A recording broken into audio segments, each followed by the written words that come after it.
जय जगन्नाथ दर्शक बंधु आज आम आलोचना करिबा पंचमुखी हनुमानंकर फोटो किंबा मूर्ति को घरर मुख्य प्रवेश द्वार उपर भाग बाम पटे किंबा डाहाण पटे रखिबा उचित ना अनुचित।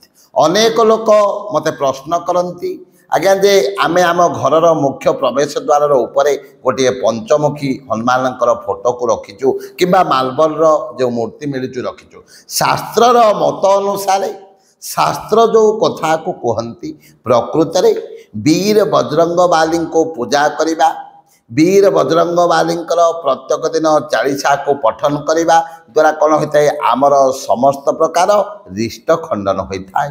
मनीष को आसवाक विपत्ति टली जाए कहीं चारि जुगरे वीर बजरंगबाली प्रभाव रही।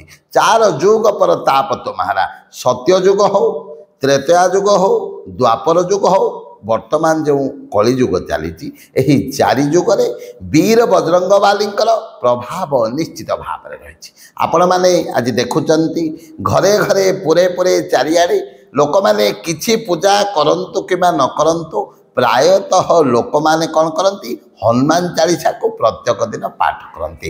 आउ हनुमान चालीसा को जदि काय मन वाक्य वीर बजरंगबाली रातोचल निजको समर्पण करदे आमे जदि 40 पाठ करिबा ताहले देखिबे समस्त प्रकार संकट समस्त प्रकार विपत्ति निश्चित भाव में दूर हेब। कहीं ना अतुलित बलधामम हेम शैलावदेहम धनुजवन क्रोशानम ज्ञानिनाम अग्रगण्यं सकल गुण निधानं वानराणामधीशं रघुपति प्रिय भगतं बात जातं नमामि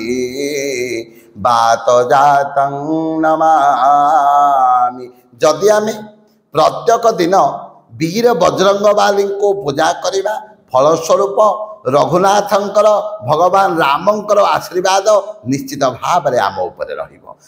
आउ तत्संगे संगे आमे जो कथाटी आज मुख्य नहींचे प्रकृत में आमे वीर बजरंगबाली हनुमानंकर फोटो को केउ जगार रखिबा।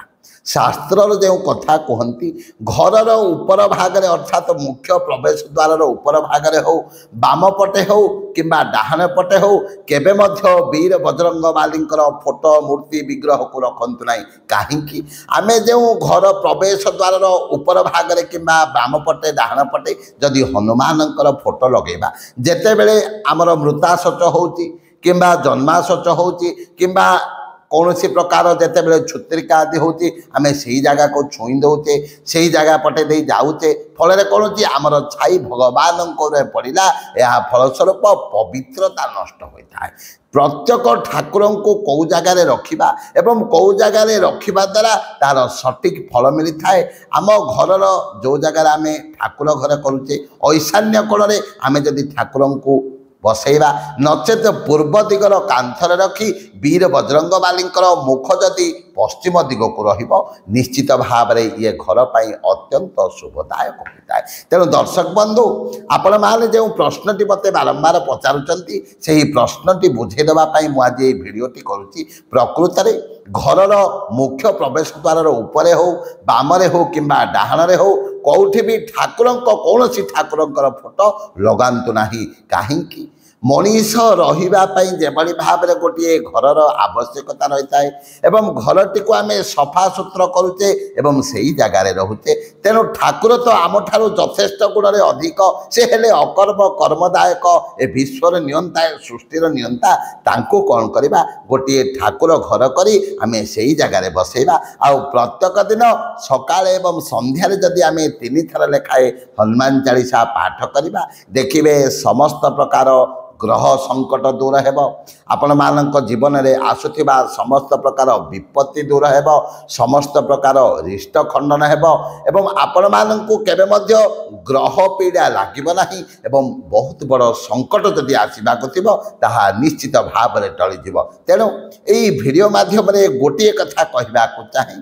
प्रत्येक लोक ସେମାନଙ୍କର ଠାକୁର ଘରେ ଗୋଟିଏ ଗୋଟିଏ ବୀର ବଜରଙ୍ଗବାଲୀଙ୍କର ପଞ୍ଚମୁଖୀ ହନୁମାନଙ୍କର ଫଟୋକୁ ରଖନ୍ତୁ ଏବଂ ପ୍ରତ୍ୟେକ ଦିନ ସକାଳେ ସ୍ନାନ ସରିବା ପରେ ସୂର୍ଯ୍ୟଙ୍କୁ ଜଳ ପ୍ରଦାନ ଅର୍ଘ୍ୟ ପ୍ରଦାନ କରିସାରିବା ପରେ ସେହି ହନୁମାନଙ୍କର ବୀର ବଜରଙ୍ଗବାଲୀଙ୍କର ବିଗ୍ରହ କିମ୍ବା ଫଟୋ ସମ୍ମୁଖରେ ବସି ଆପଣମାନେ 3 ଥର ହନୁମାନ ଚାଳିଶା ପାଠ କରନ୍ତୁ। ଦୀପଟିଏ ପ୍ରଜ୍ୱଳିତ କରନ୍ତୁ। ସନ୍ଧ୍ୟା ସମୟରେ ବି ଠିକ୍ ସେହିଭଳି ଭାବରେ ଦୀପଟିଏ ପ୍ରଜ୍ୱଳିତ କରି ଚାଳିଶା ପାଠ କରନ୍ତୁ। ଦେଖିବେ ସମସ୍ତ ପ୍ରକାର ବିପଦ କଟିଯିବ, ସମସ୍ତ ପ୍ରକାର ସଙ୍କଟ କଟିଯିବ। ଯଦି ଆପଣ ବାରମ୍ବାର ରୋଗଗ୍ରସ୍ତ ହେଉଛନ୍ତି, ଶାରୀରିକ ପୀଡ଼ା ଅନୁଭବ କରୁଛନ୍ତି, ଘର ଭିତରକୁ ଯଦି ତନ୍ତ୍ର ମନ୍ତ୍ର କୌଣସି ଶକ୍ତି ପ୍ରବେଶ କଲା ଭଳି ଅନୁଭବ ହେଉଛି କିମ୍ବା ଝୁମଝୁମ ଏମିତି ସାଉଣ୍ଡ ବି ହେଉଛି, ତାହେଲେ ପ୍ରତ୍ୟେକ ଦିନ ଯଦି ବୀର ବଜରଙ୍ଗବାଲୀଙ୍କର ଚାଳିଶା ପାଠ କରିବେ, ଭୂତ ପ୍ରେତ ପିଶାଚ ଆଦି କୌଣସି ପର୍ଯ୍ୟାୟରେ ମଧ୍ୟ ଘର ଭିତରକୁ ପ୍ରବେଶ କରିପାରିବେ ନାହିଁ। ଜୟ ଜଗନ୍ନାଥ, ଜୟ ଜୟ ଜଗନ୍ନାଥ, ଜୟ ଜୟ ଜଗନ୍ନାଥ।